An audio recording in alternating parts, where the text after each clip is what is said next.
Welcome to the third week of God with Us, an Advent reflection series to assist our preparation for Christmas. This series is presented by Ignatian Young Adult Ministries, an initiative of the Office of Ignatian Spirituality. Last week, we considered our collective ache for a better world. Let's take time now to ponder this week's theme, discomfort and questions in the waiting. This reflection was written by Grace Hilker, a member of the 2023-2025 virtual cohort of Contemplative Leaders in Action.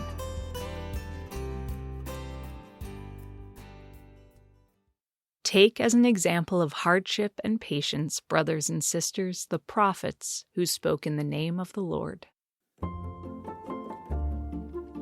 I feel most connected to God when I'm on a hiking trail.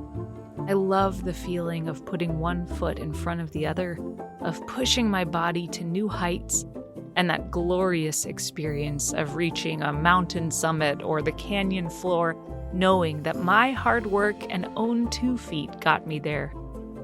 While I love hiking and being outside, I don't enjoy bugs or thunderstorms or blisters. My satisfaction is dependent upon my comfort. If I feel physical discomfort, I lose much of the joy in the experience.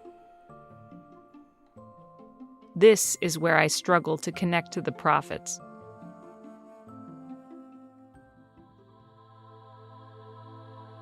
James the Apostle reminds us to remember the hardship and patience of the prophets.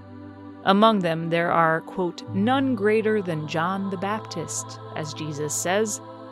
John's clothes were made of camel hair, and his diet consisted of locusts and wild honey.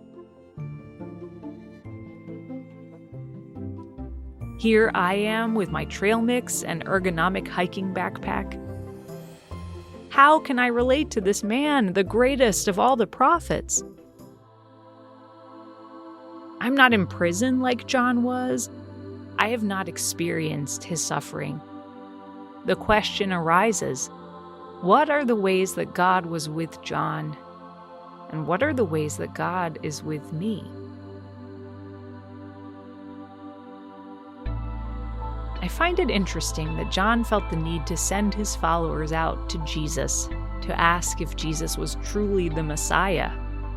Didn't John leap in his mother's womb when he felt the presence of Jesus? Didn't he baptize Jesus just a few chapters ago?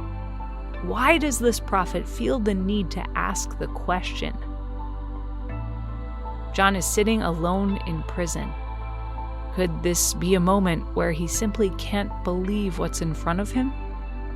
In the midst of John's suffering, he has to wait and be patient. As someone who deals with anxiety, the challenge of this waiting resonates.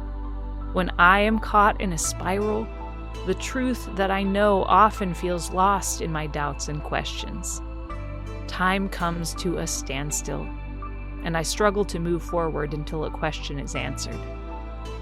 In those crippling moments, when terrifying questions surface over and over again, how can I possibly be patient? In the face of earnest questions, Jesus doesn't chastise John or his followers.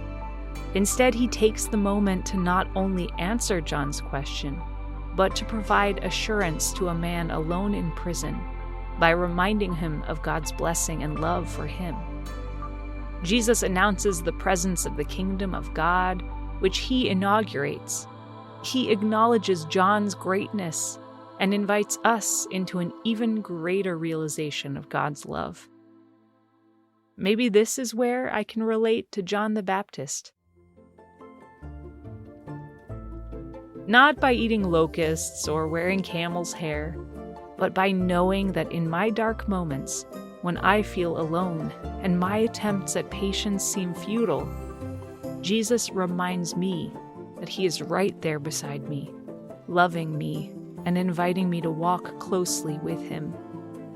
My experience is different from that of the prophets, but I know and trust that whatever suffering I may have, whatever suffering you may have, is seen and acknowledged by the Lord. And as God was with the prophets, God is with us too.